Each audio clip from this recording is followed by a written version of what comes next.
नमस्कार नमस्कार मित्रांनो, मी आज माझे आजोबा माझ्या घरी आले आहेत म्हणून त्यांची चारधाम यात्रेची अनुभवाची आज मुलाखत घेणार आहे। माझे आजोबा आत्ताच थोड्या दिवसांपूर्वी चारधाम यात्रेला जाऊन आले, तर त्याच्याबद्दल थोडे काही प्रश्न विचारणार आहे। तर आजोबा, तुम्ही चारधाम यात्रेला जायची तयारी आणि तुम्ही कधी गेला चारधाम यात्रेला? आम्ही चारधाम यात्रेला 1 जून ते 15 जून या कालावधी 1 जून ते 15 जून 2026 या कालावधी आम्ही चारधाम यात्रेला गेलो। आता तयारी म्हणशील तर गेल्या 9-10 वर्षापासून आमच्या मनात विचार चालला होता, कारण आम्ही नेहमी टी व्हीवर वगैरे पाहायचो, बरीचशी मित्रमंडळी जाऊन आलेली होती आणि या यात्रेला धार्मिक महत्त्व खूप आहे। त्यामुळं त्या आमच्या मनामध्ये तीव्र इच्छा व्हायला लागली की आपण चारधाम यात्रा करावी। पण ज्यावेळेस आम्ही टी व्हीच्या माध्यमातून, यूट्यूबच्या माध्यमातून किंवा इतर आलेल्या लोकांच्या अनुभवातून ज्यावेळेस ऐकलं की यात्रा ही तशी खूप खडतर आहे, पण तरीही आम्ही आमच्या प्रकृतीचा विचार न करता या यात्रेला जायचा निर्णय करत होतो। आता प्रकृतीच्या बाबतीत सांगायचं तर माझ्या पायामध्ये रॉड आहे, माझी पत्नी म्हणजे तुमची आजी जी आहे तिच्या दोन्ही गुडघ्यांचं ऑपरेशन झालेलं आहे आणि आमचे वय आता 70च्या पुढे गेलेले आहेत, त्यामुळं आम्हाला झेपेल की नाही अशी शंका होती, पण मनात मात्र तीव्र इच्छा होती। त्यामुळं आम्ही हा चारधाम यात्रेचा निर्णय केला। मग तिथलं खाण्यापिण्याची व्यवस्था आणि वातावरण, रस्ते असे हे सगळं हां, खाण्यापिण्याचं किंवा प्रवासाचं जे नियोजन आहे ना, तर आम्ही आपली महाराष्ट्रातली किंवा देशातली प्रसिद्ध अशी यात्रा कंपनी चौधरी यात्रा या यात्रेमार्फत आम्ही जाण्याचा निर्णय केला। आणि या यात्रेचं वैशिष्ट्य असं, या चौधरी यात्रे कंपनीचं वैशिष्ट्य असं की त्यांच्या गाड्या असतात, रेल्वेनं आणि त्यांच्या बसेसनं ते प्रवास घडवून आणतात यात्रिकांचा, आणि जेवणा खाण्याची व्यवस्था त्यांची अतिशय छान असते। स्वतःचं महाराष्ट्रीयन पद्धतीचं फूड जेवण ते आम्हाला दररोज देत असतात, 2 वेळचं चहा, नाश्ता आणि जेवण, आणि हे सगळं जेवणा खाणं व्यवस्थित असल्यामुळं आणि त्यांच्या बसेस असल्यामुळं आम्हाला प्रवासामध्ये फारशा अडचणी काही आल्या नाही। पण आत्ताच तर तुम्ही म्हटला की तुमच्या पायात रॉड आहे आणि तुम्हाला प्रॉब्लेम्स आहेत पायाचे, तर मग तुम्ही एवढी कठीण यात्रा कशी केली? हां, फार महत्त्वाचा प्रश्न विचारला भार्गव तू।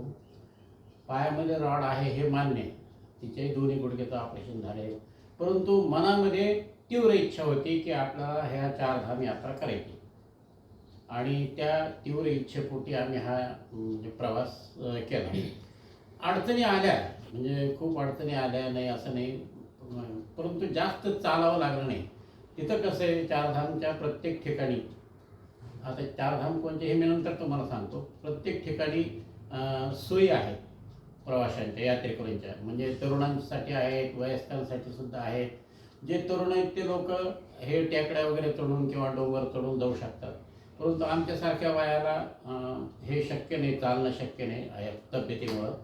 तर आम्हाला तिथं खेचर मिळायचे किंवा पिट्टू असायचा किंवा तुमचं डोली मिळायची, अशा पद्धतीनं आम्ही, आणि केदारनाथला तर हेलिकॉप्टरची सुद्धा सुविधा आहे, त्यामुळे ह्या सगळ्या सोयी आम्हाला मिळत गेल्या।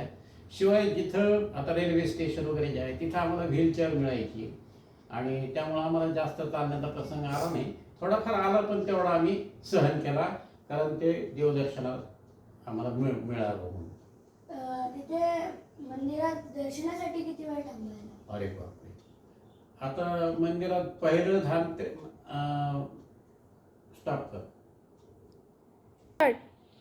तर मंदिरामध्ये किती वेळ लागला ह्या प्रश्नाचं उत्तर असं आहे की ही प्रसिद्ध यात्रा आहे, त्यामुळं यात्रेकरूंचा, भाविकांचा खूप प्रचंड ओघ या ठिकाणी असतो, आणि त्या गर्दीचा मात्र खूप त्रास होतो।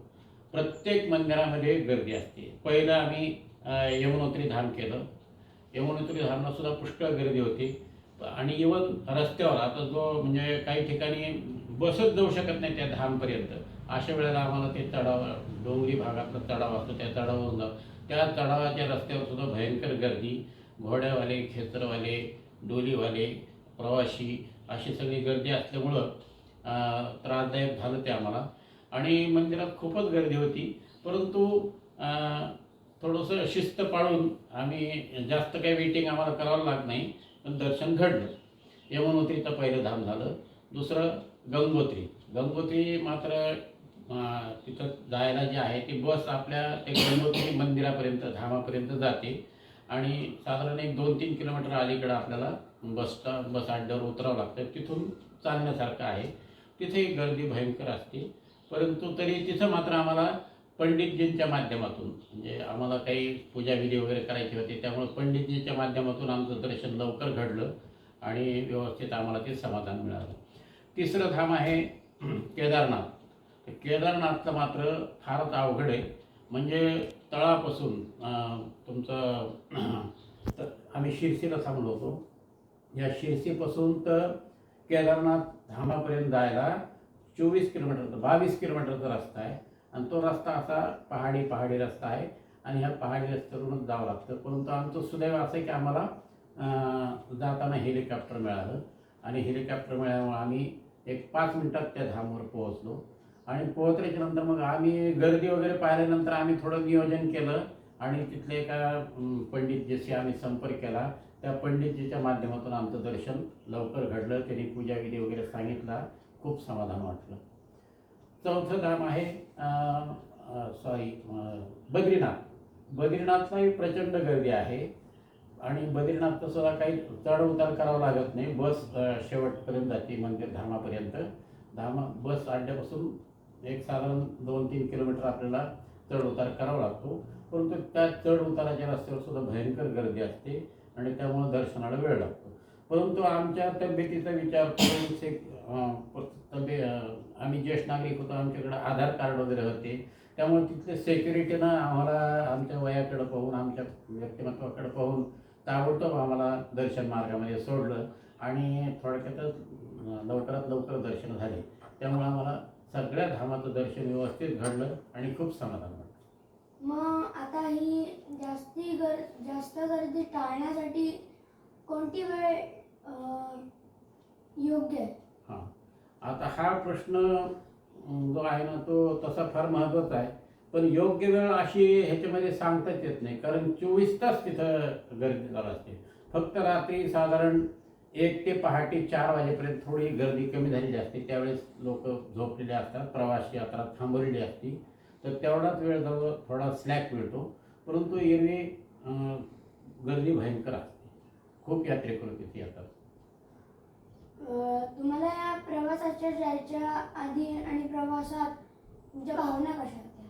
हां, भावना अशा होत्या की भावना संमिश्र होत्या.